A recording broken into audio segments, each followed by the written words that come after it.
Hey guys, what's going on? It's Ben here. I'm back again today doing another video, and the subject of today's video is going to be on the Philadelphia 76ers. I'm going to be talking about two of their biggest, I won't say signings because one of them is technically a trade, but two of their biggest moves in free agency. So obviously, number one is Al Horford, and number two is the Jimmy Butler sign and trade that netted them Josh Richardson. So essentially, what they tried to do is replace Jimmy Butler with Al Horford, and then replace J.J. Redick, who they also lost in free agency, with Josh Richardson. So last season, their starting lineup in the playoffs and down the stretch was Ben Simmons, J.J. Redick, Jimmy Butler, Tobias Harris, and Joel Embiid. Whereas now this season it will be Ben Simmons, Josh Richardson, Tobias Harris, Al Horford, and Joel Embiid. So pretty similar. They retained three of their four core guys. They retained Tobias Harris on a max extension. They retained, well, actually, they signed to an extension Ben Simmons for a max extension, 5 years, 170. And then they got Josh Richardson, who's a good player who's barely making anything, so they got him on a good deal. And then they got Al Horford on a 4 year, something like 140, I think. So he's making 35 a year. So let's basically dive into it. I'm going to first review the Josh Richardson acquisition, and then I'm going to talk about the Al Horford deal, and basically why it does and doesn't make sense for Al Horford and for the team. And then I'll basically cover best and worst case scenario for the team with this core. So the Josh Richardson acquisition makes a ton of sense to me. They lost Redick to free agency. And Butler wasn't going to stay with them apparently because he had eyes for the Miami Heat, so it makes sense that they'd try and orchestrate a sign and trade to get at least something back in return. And they get Josh Richardson, who is a very good player. Many people probably aren't familiar with him, but I'll just read off his stats from last year just so you can be a little bit more familiar. So he averaged 35 minutes a game, so he played quite a bit. Let's see here, he scored 17 points a game, which is pretty good. He shot 41% from the field, which is not great. He shot 36% from three, which is pretty good. It's above league average. He had 4 rebounds a night, 4 assists a night, 1 steal a night, and one turnover a night. So all in all, mostly a scorer. Miami sort of showcased Josh Richardson a lot last year because they were trying to trade him in some deals to get better players back. So he kind of got to be on display. I think that those numbers that he put up are a little bit better than what he actually might be. I think on this Philly team, he's probably going to be like 14 points a night, sort of. Definitely an ancillary role to the team. You know, he's going to be the fourth option on this team after Embiid, Harris, Simmons, and then it's going to be him next. Maybe he'll be higher up because J.J. Redick was honestly like the second or third option on any given night, so maybe he will function as that. But I actually think Tobias Harris will take over a lot of the J.J. Redick role, being sort of more of a catch and shoot guy actually because he has the best 3-point percentage of really anybody on this lineup. And then I'll read off the stats for Al Horford quick. I'm just going to read off his per 36 minutes because he only played like 31 with the Celtics, but I think his per 36 minutes are a lot more telling. So per 36 minutes a game, Horford averaged 17 points, 8 rebounds. He averaged 36% from three. He's 37% from three for his career. He had, I think I already said, 8 rebounds per game. He averaged 5 assists a game, which is pretty good, 1 steal, and 2 blocks. So overall, per 36 minutes, Al Horford's stats look really good. I guess something else I want to bring up real quick before I go further is that Philadelphia actually gave up quite a bit during this offseason too. They lost Redick, they lost Butler, they lost TJ McConnell, and they lost Boban Marjanovic. And they signed Kyle O'Quinn to replace Marjanovic as a backup center, and then they re-signed Jonathan Simmons, I believe, or maybe not, but they did re-sign James Ennis. So they still have some good role players. They still have Mike Scott too. So their primary bench guys now are going to be Mike Scott, James Ennis, and then Kyle O'Quinn. And then they'll probably play a younger dude like a draft pick at the backup point guard spot, but it shouldn't be too big of a deal because Josh Richardson can even play some backup point guard. Like say they sub out Ben Simmons, they can have Richardson ball handle, and then they can have like James Ennis and Tobias Harris be their wings, so they'll be fine on that regard. But back to the Josh Richardson trade, I think it's better to get something rather than nothing for a player that you've traded. So from that respect, I like it. And Josh Richardson, he's maybe not as good as JJ Redick, but at the same time, he's only 25. He can grow with this core.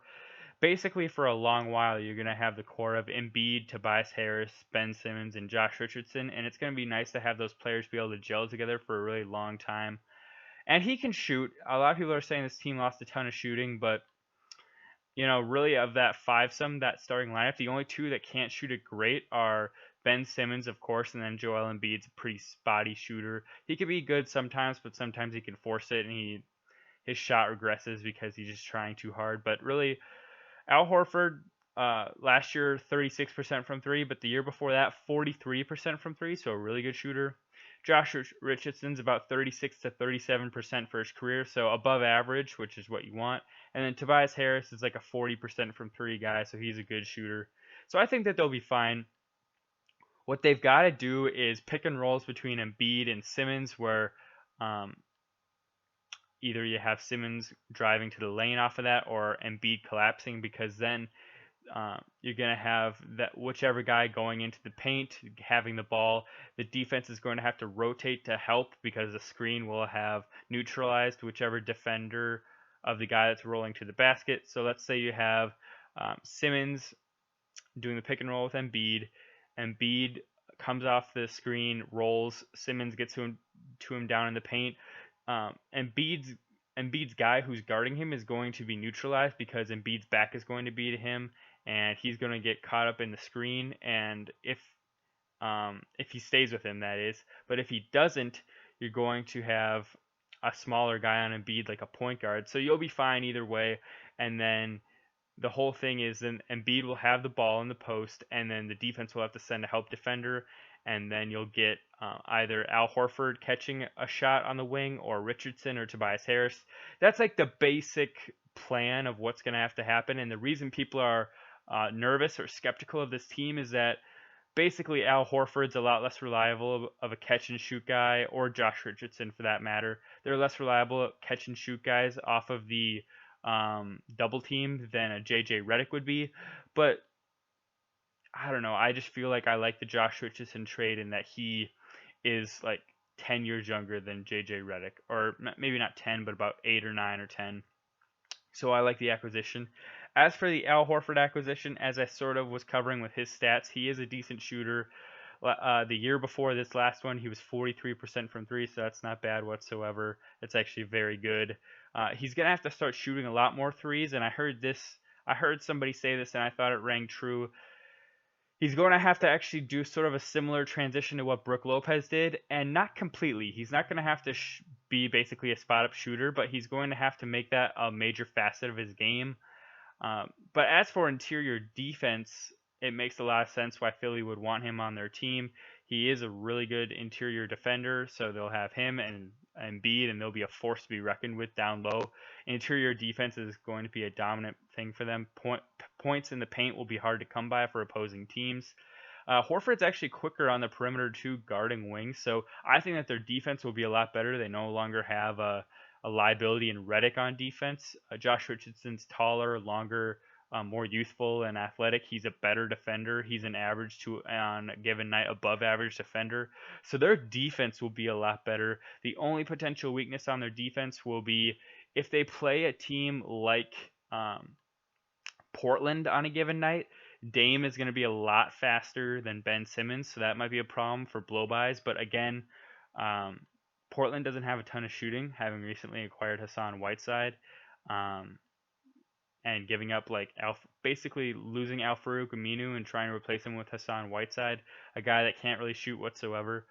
So they won't have a ton of spacing. So if Dame does get by Ben Simmons and gets to the paint, and Embiid or Al Horford collapses to help on the defense to prevent a bucket at the basket, Dame better hope that Hassan Whiteside develops a 20-foot jumper, because otherwise that's not really going to be a thing. But there will be a few teams with smaller, faster backcourts. Like if the Warriors were to actually keep D'Angelo Russell and Steph Curry, Steph would be able to slice up Ben Simmons not pretty easy, but he's a lot faster than him.